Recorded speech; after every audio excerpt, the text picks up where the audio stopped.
All the honorable members, and I want to repeat,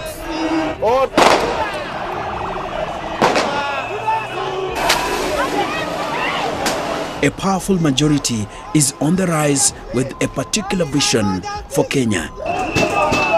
They have violated our constitution and we want that to change. Reject finance bill! Reject! They recently briefly seized control of parliament and set part of it ablaze. Mr. Speaker, sir, I'm here to address you. By now, we have nothing to lose. They are saying no to bad leadership.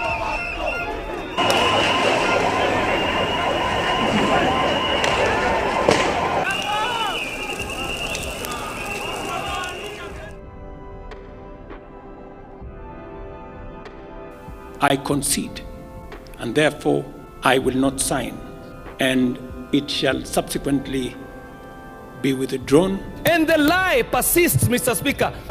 It was a revolution that was first ignored by those in power. Some of the photos that we were seeing out of the streets, They thought it could not happen, that they do not belong to this country. but it did happen here in Kenya. I am a photo expert, Mr. Speaker. This is the Gen Z revolution.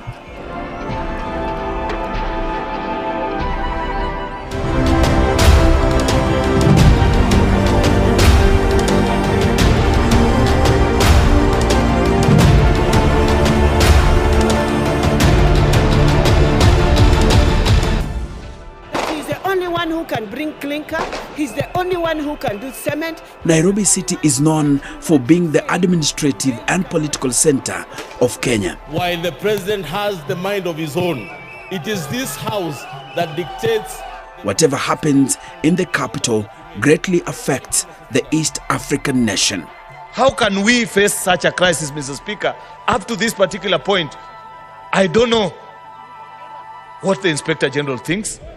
I don't know what is the challenge. We gave you the entry. We are going to show you the exit. Mr. President! Mr. President! Watch us!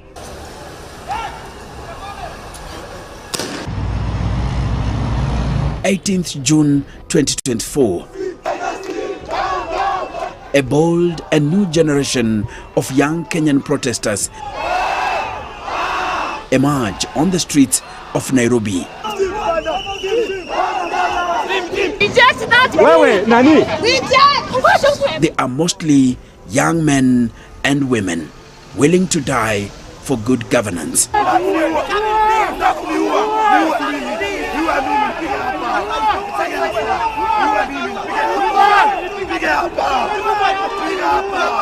His team or his administration has had this sense of being very arrogant. What started as anger on TikTok and X and other social media platforms morphed into a revolt. The question is, if the president or if the members of parliament decided that they are not going to debate this finance bill, from today onwards, are the youths, are the people on the streets going to stop? Are they going? Will they go home? I don't think so. I think the finance bill is just a trigger of our population and people who are very angry and continue to be very angry. One, because of even the lies. This is Shakira Wafula. Finally, Nice Shakira herself. Ndio mimi. Parliament, Tutafika. Africa. Na tulifika. She's a fitness coach. I do personal training, some group classes for gym, but I'm also currently pursuing a degree in exercise and sports science. And this is Joshua Okaya, the president of the Kenya School of Law Students' Council. My name is Joshua Okaya. I am a lawyer. They were among thousands of people who were on the streets of major cities and towns in Kenya. They are against the government's efforts to increase taxes to help pay Kenya's huge foreign debt. The finance bill of 2024. What was in it that made Kenyans angry? You know, if you look at the finance bill, and I think what hit us the most was the fact that the finance bill was adding a 16% tax on bread. Bread, mukate. Yeah, something that was initially was zero rated. Bread, mukate ni kitu. Mukate is just like a representation of the normal food, common food that are common mwananchi. It's a rebellion not led by politicians and with no identifiable leaders who can easily be isolated, intimidated, bribed, or co-opted. Our movement was and is amorphous, all right? You don't know where it comes from. You don't know where it originates. Really, that was the design. And what I can say is that all the Gen Zs was leaders. Everyone was a leader in their own capacity. So there was no one who was like a figurehead in this mobilization? Yes, and that's why you see the term leaderless, faceless, tribeless coming up. Because I think that's also confusing for the current politicians, because they're used to, if something comes up, there's somebody specific behind it. Not just specific, but Raila did. Exactly. And in fact, Raila, if you check at this time, I think he only spoke once when this young lady referred to him on video, and he said he's a proud father. And that's all he said. So for us, it came from a point of rage, from a point of being tired, from a point of knowledge that as a country we are capable of so much more.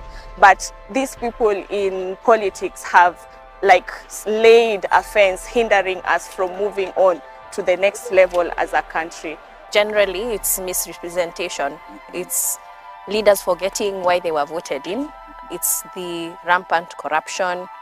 It's the fact that people are passing bills that they have no clue what they entail. They are not reading these documents. They are just basically following party leadership and party direction. So it was a reminder to leadership as to what they're supposed to be doing in that house and to respect the power of the people. So what do you want? If someone asks change. you, what do you want? A change. Government to change. They need to change their behavior. They need to have accountability. We need leaders of integrity. Those who have cases against them to drop off. Offices that are unconstitutional to be removed. For them to follow court orders. There are so many things that they have done that they have violated our constitution. And we want that to change. It's a disgrace that it has continued for this long.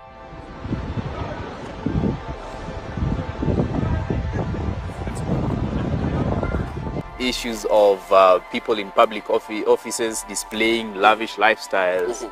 And of course, they are just giving those, funny statements before our own eyes and telling us how expensive their watches are, their belts, their shirts and everything, and telling us how they go to expensive dates and expensive tours abroad.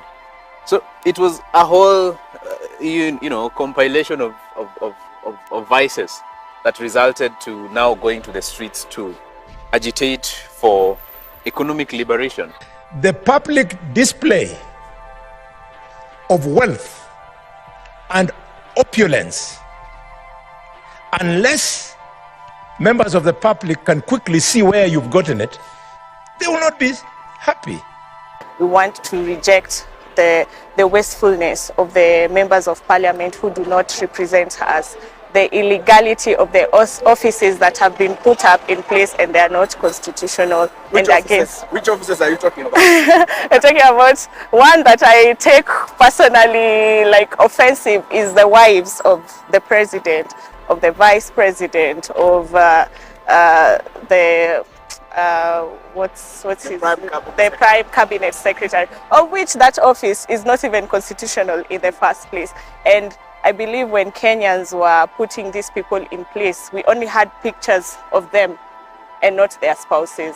And if anything, these spouses are not even working towards anything, towards the betterment of Kenyans. And we have seen even the price or the amount going toward luxurious cars almost tripling. Spouses can do things. They have every right to contribute to society, but they can fundraise on their own. They can form their own foundation and fundraise on their own. They do not have to use taxpayers' monies to be able to want to give back to society. That they are not the ones that we elected. We elected their spouses, not them.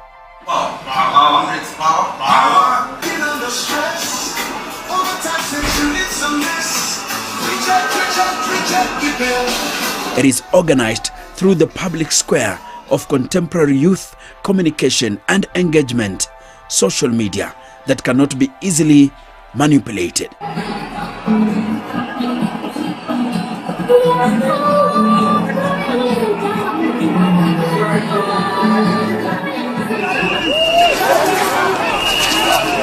These protesters, who feel Kenyans are already overtaxed with little to show for it, brave tear gas lobbed by police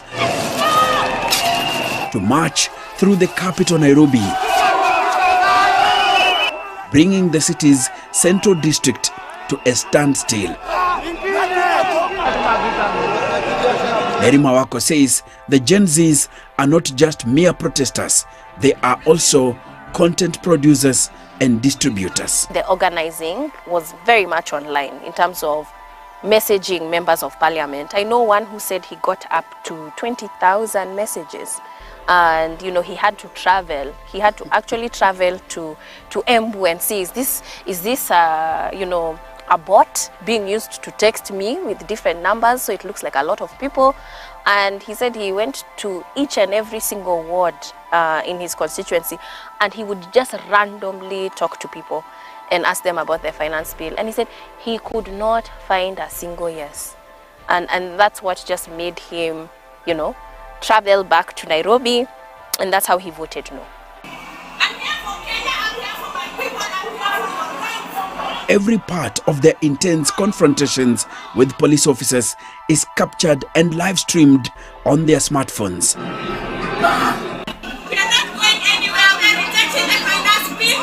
Parliament should Africa. Something seen as a game changer as far as mobilization was concerned. The fence I was holding on to is the fence of Cardinal Otunga Plaza. So it's that street just before the last roundabout you get to Parliament.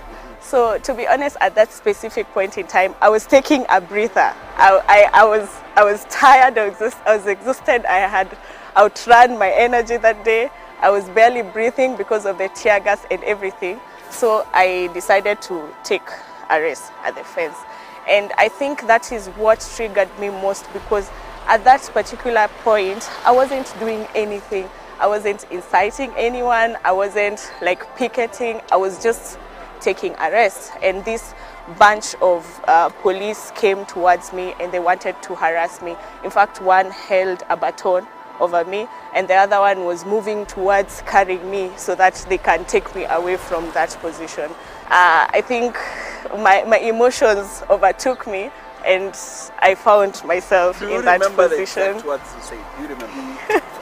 I don't actually remember from that point. I remember from watching and rewatching the video, because a lot of people have sent it to me, a lot of people have tagged me, and yes, I said I'm here for my people, I'm here for your rights, because as in we wanted to reject the finance bill. Now Kasema, Parliament tutafika. Occupy Parliament and reject Finance Bill 2024 hashtags are used to rally protesters. The youthful demonstrators showed up in huge numbers, vowing to ensure that their discontent did not end with just a hashtag or meme. I am very proud of our young people. They have stepped forward tribeless. They have stepped forward peaceful. And I want to tell them, we are going to engage them. Then why are you doing this? Why are you doing this? Why? More than 200 young protesters are arrested and detained on the first day of protests. Despite having no visible leader, these protests have attracted the attention of everyone. Advocates working on pro bono are eager to have some of them released from police custody. But what is so unique about the first day of protests is that there was no looting, destruction of property, and stone throwing, as is usually the case.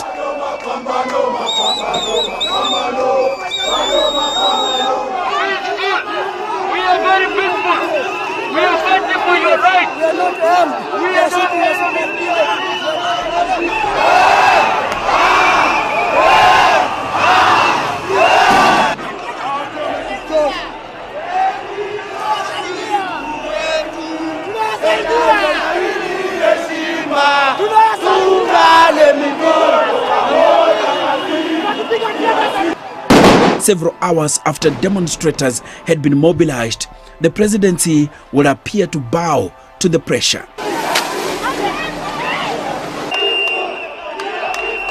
Scrapping some of the bill's most contentious provisions, including a proposed 16% value-added tax on bread. Other proposed taxes to be removed include ones on cooking oil, mobile money services, and on motor vehicles, which critics say will have hit the insurance industry. The government had earlier defended the tax hikes, which had been projected to raise $2.7 billion. It shall not be possible to deliver services, to build roads, to build schools without generating revenue for the country, Honorable Speaker. We cannot be a country that lives on debt, Honorable Speaker. President Ruto said it needed to cut reliance on external borrowing. When this administration came to power about 2 years ago, our fiscal deficit as a percentage of GDP was at 6.7%. We were projected to borrow 1.1 trillion shillings, Honorable Speaker, in the first year of this administration. That today, Honorable Speaker, with the budget that this House adopted 2 or 3 weeks ago, has gone down from 6.7 to 3.4%. That is on account of sound economic policies. It is on account of doing what is right rather than what is popular. I now propose the question that Clause 12 be amended as proposed. At this point in time, MPs are now debating the revised bill and are expected to vote on it the following Tuesday. As of that opinion, say aye. Will as many as of the contrary opinion say nay? The ayes have it. Amending the bill was not enough. We are rejecting it, every clause. We are not asking for any amendment. We are asking for them to reject it. Everything, withdraw it. The money that she uses to travel, ajipange, ametuharibia economy.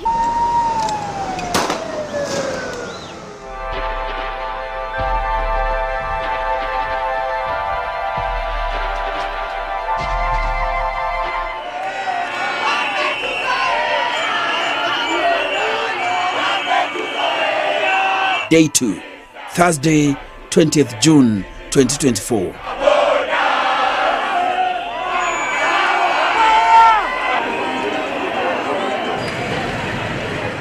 The young protesters are back again, a little more agitated. Their cries and demands have been ignored by the government.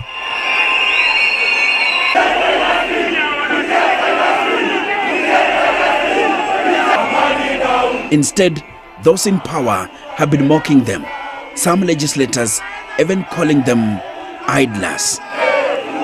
As you say, one of the people that we saw came out loudly was a Baringo woman representative. Yeah. She said that Gen Zs were idlers. And that is why you had all the time on the streets. From where you sit. How true was it? And those statements, what impact did they have on the protest that followed? You know, when someone says you are an idler, it basically means you have nothing to do. You have no work to do. And it's true, we don't have work. And that is one of the reasons why we are going to the streets. We actually like to tell them that we don't have work. We are idle. All right? Many people are unemployed. Many people are unemployed. If they could employ all of us as we speak, and our employers decide that everyone has to come to work, no one will go to the streets. These are some of the problems you're facing. Unemployment.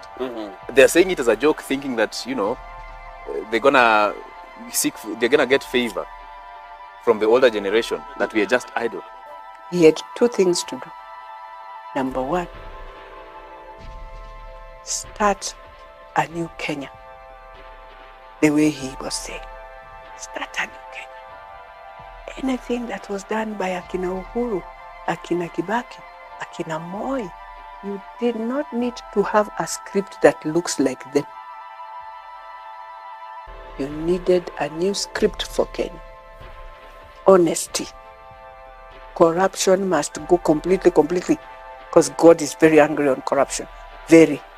This thing of just taking money, you know, take and you wonder, did you just do this with this money? And why is it just bomokering in one day? And we just move on. You say maintenance will come. That one needed to have gone. It was a testing day for how the protesters can maintain pressure on legislators and the government to drop the bill.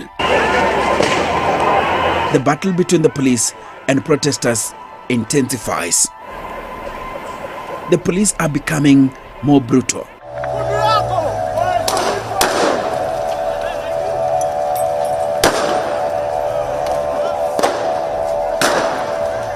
The number of arrests and abductions is also increasing.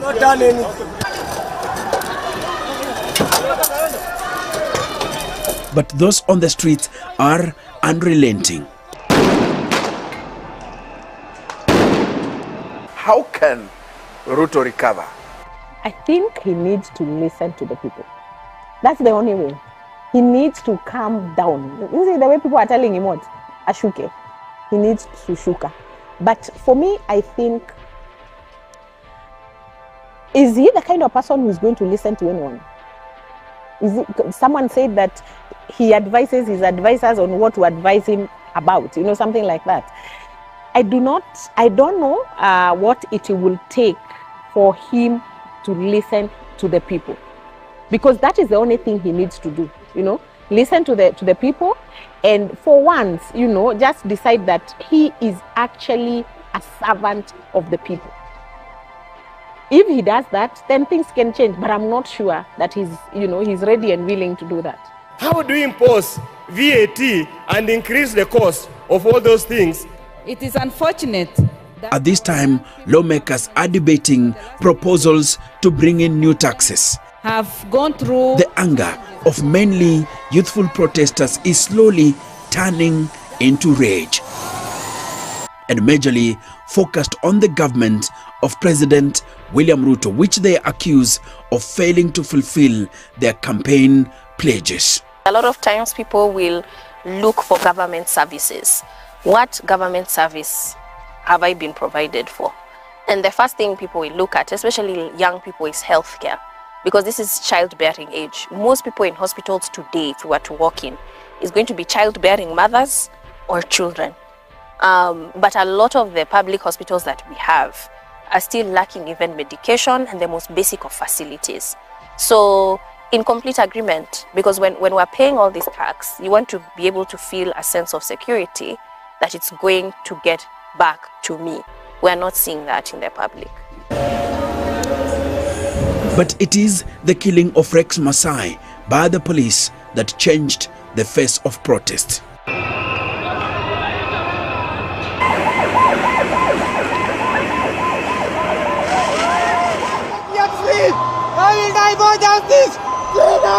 In the cat and mouse game between the protesters and the police that evening, this police officer in civilian clothes is captured in a mobile phone camera video firing live bullets at this crowd that was running away. Uniformed police officers were chasing them, lobbing tear gas canisters in their direction. But it was a bullet fired by this police officer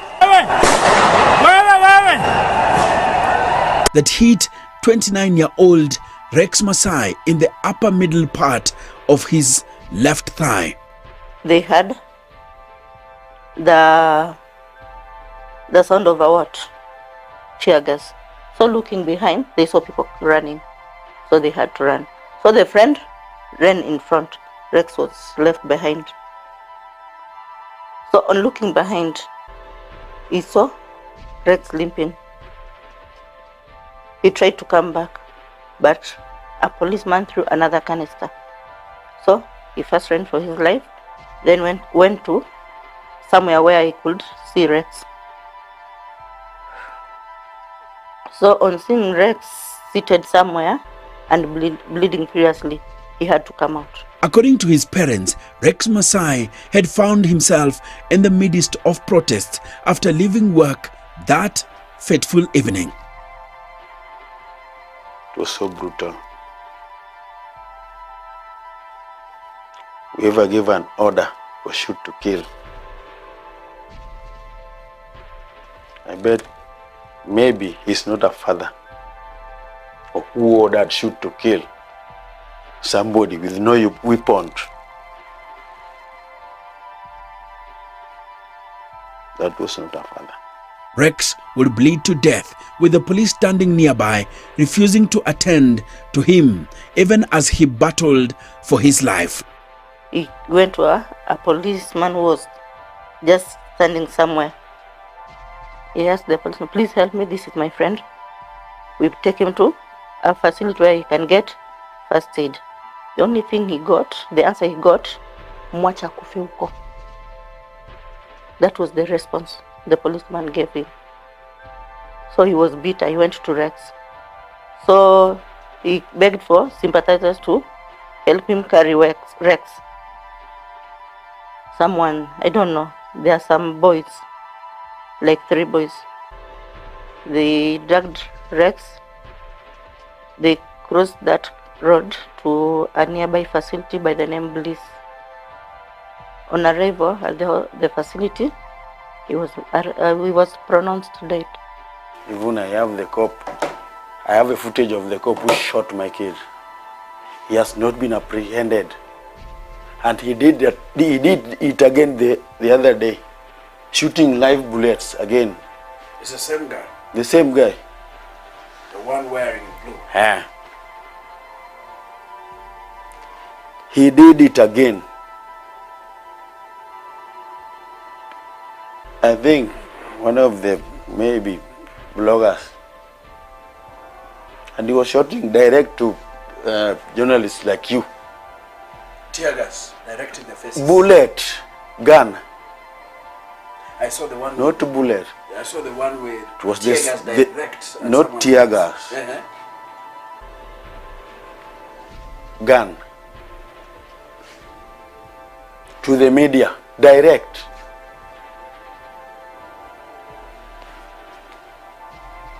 And when and actually, according to the reports out there now, is that it's not the first time that he's doing so. He has been doing the fucking idiot is free, walking, eating. Those kind of things make me very bitter. The guy's not everywhere. He's been posted everywhere with the family, and he has not been apprehended. Ajai shikwa. Tuambiwa ameshikwa.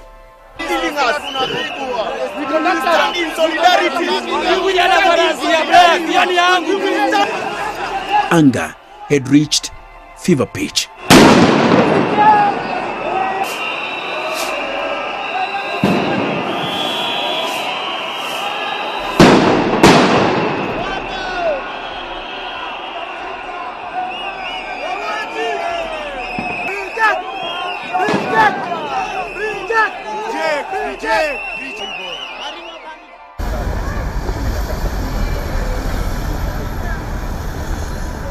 Tuesday, 25th June 2024, the day of rage.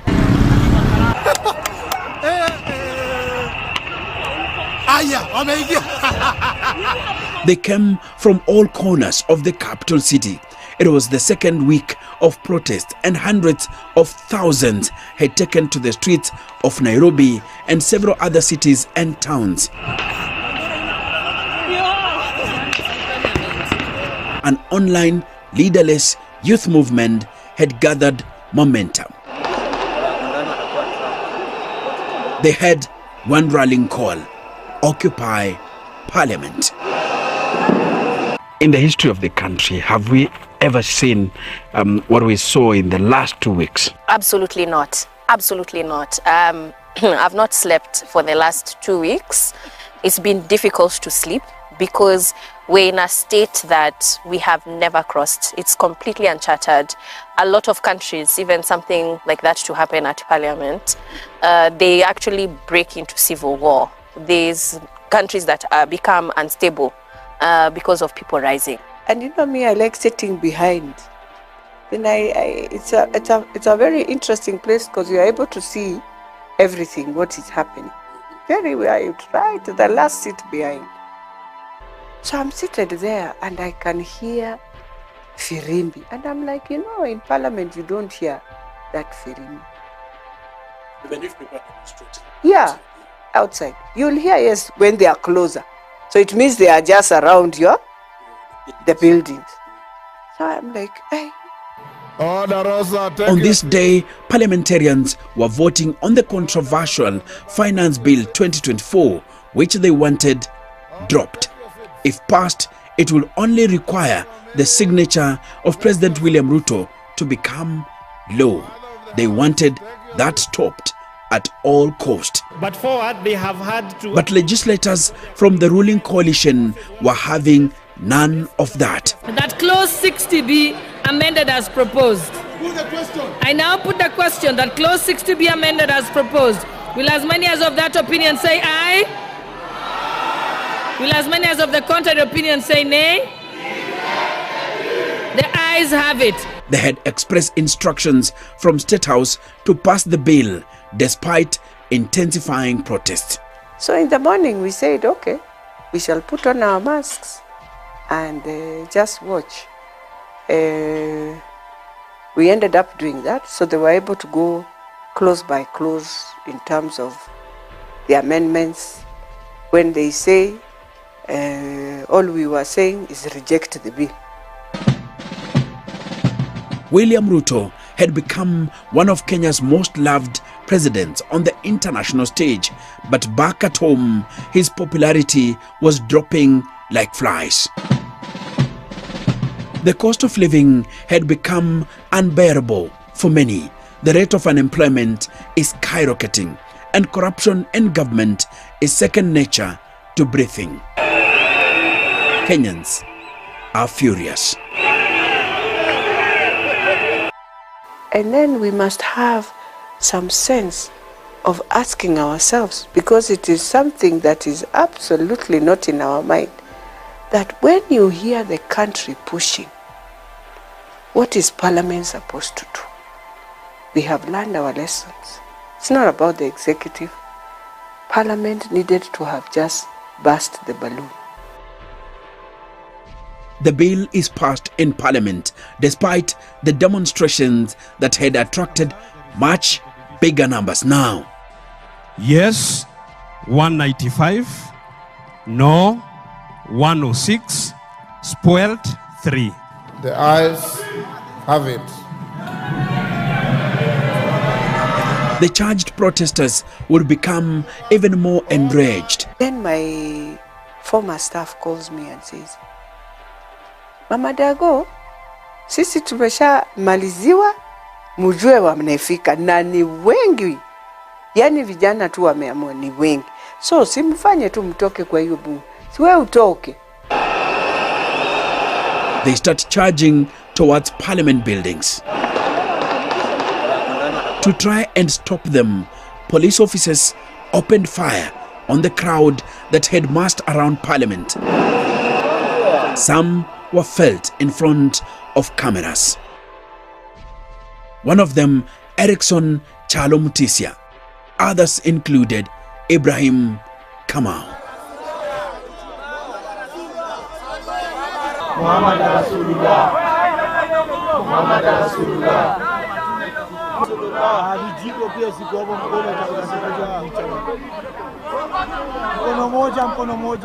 No, this was actually an extrajudicial killing. He was unarmed, he was just protesting for his rights, and he was murdered by the police.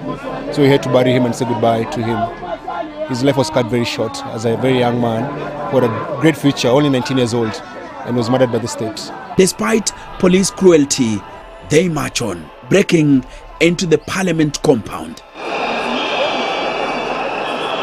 In a 2-hour assault, protesters smash windows and eventually make their way into the chambers in unprecedented scenes, leaving parts of Parliament badly damaged. Mr. Speaker, sir, I'm here to address you. You must go. Ruto must go. Kwapa na hatuendi. Kwapa tunalala huku na hatuendi. We don't fear you guys. You hypocrites. We don't fear you. Mr. Speaker, we don't fear you. Tuko ndani. We stomped inside. Some even set part of the main building on fire.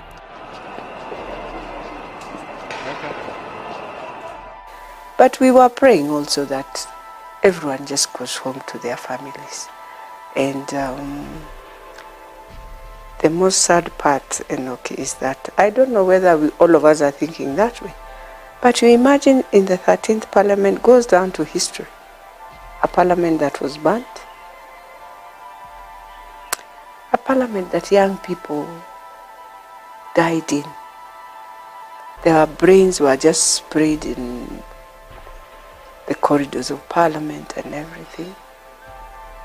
A parliament that we have no plan in terms of when you have a disaster, fire. We've never done a drill. People don't know exits. I'm hoping those are lessons. Later in the evening, the president calls the storming of Parliament an act of treason conducted by criminals. It is not in order or even conceivable that criminals pretending to be peaceful protesters can rain terror against the people, their elected representatives, and the institutions established under our Constitution, and expect to go scot-free. We must isolate crime from democratic expression and separate criminals from people exercising the freedom of expression and divergent opinion. But having thought it through during the night, and with pressure increasing than reducing, the president changed tune. And following the passage of the bill, the country witnessed widespread expression of dissatisfaction with the bill as passed, regrettably resulting in the loss of life, destruction of property, and desecration of constitutional institutions. I concede, and therefore I will not sign as the a country. Gen Zs had forced the most powerful man in the land to the reject people of Kenya and withdraw the finance bill. Because we have gotten rid of the Finance Bill 2024, it is necessary for us to have a conversation as a nation going forward. How do we manage the affairs of the country together? How do we manage our debt situation together? How do we work on the budget with the deficits that now exist together? But the aftermath of the storming of Parliament will see the military deployed on the streets, several people abducted, with some to be later found dead. My name is Enoch Sikolia, and I am the Kenyan historian.